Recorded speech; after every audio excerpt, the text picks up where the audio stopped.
নাম মোহাম্মদ আবুল বাশার। আমার বাড়ি মাউলি এবং মাউলি মধ্যপাড়া জামে মসজিদের সংক্রান্ত ঘটনা বলতেছি।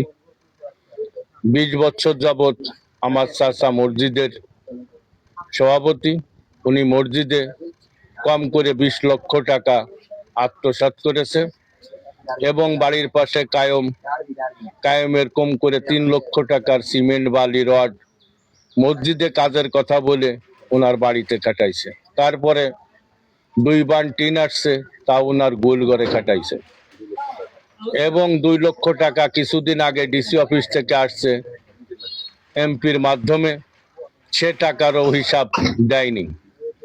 তো এটা ঘটনা কম করে 2 বছর আগে এবং ওনার কাছে বারবার মুসল্লিরা এই ঘটনাগুলা হিসাব চায়। হিসাব চাইতে গেলে উনি বলে আমি বঙ্গবন্ধুর সৈনিক, উনি বঙ্গবন্ধুর টাকা এনে মসজিদে খাটাইছে, হিসাব কাকে দেবে, কাকে হিসাব দিতে হবে, ঠিক এভাবে ঝাড়িতে কথা বলে। তো আমি 16 মাস ধরে সভাপতি হয়েছি মসজিদের, মানে সকলে আমার কাছে হিসাব চায়, মসজিদের হিসাব চায়। আপনার চাচা 20 লক্ষ টাকা কম করে মারছে, সে টাকার হিসাব দেন।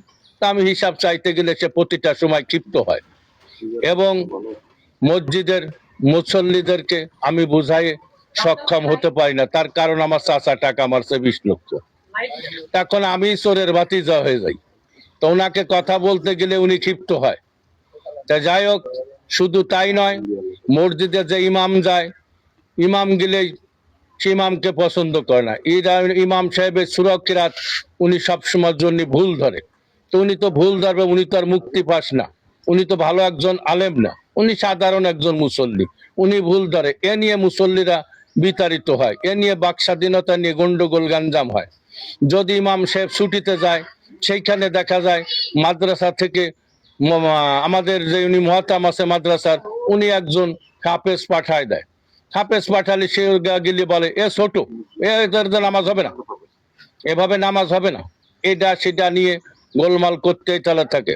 বেশ কয়েকদিন আগে 22 থেকে 23 তারিখ হবে আনুমানিক ঘটনা, যে জুম্মার নামাজ পড়ে যখন আমরা মুসল্লিরা বাইরে আসছি, তখন তার সাথে একটি ঝামেলা বাধায় এক পর্যায়ে আলেমকে মারতে যায় ইমাম সাহেবকে।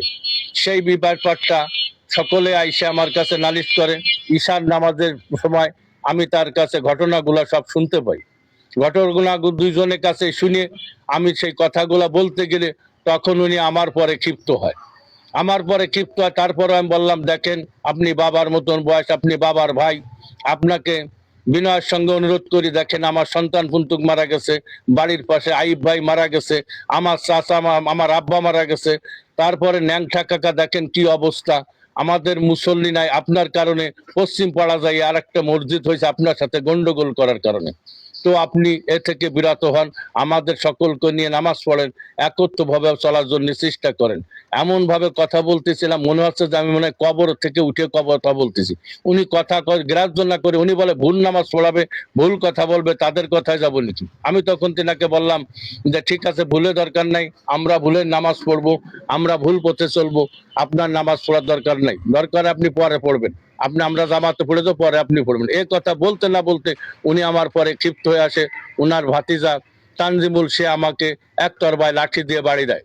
তখন বাড়ি যখন দেয়, উনি এসে আমাকে গলা চিপে ধরে, গলা চিপে যখন আমাকে মাটিতে ফেলে দেয়, তখন বুঝলাম যে উনি ঠেকাচ্ছে না, উনি আমাকে অবশ্যই মারতেছে। হ্যাঁ, সাইদও রামদাও নিয়ে চলে আসে আমাকে মারার জন্য। তারপরে আরো ঘটনা আছে, যেসব ঘটনা মাউলি ইউনিয়নের যারা লোকজন আছে, সব আমাদের মসজিদের মুসল্লি আছে, সকলের কাছে আপনারা সবকিছুই জানতে পারেন।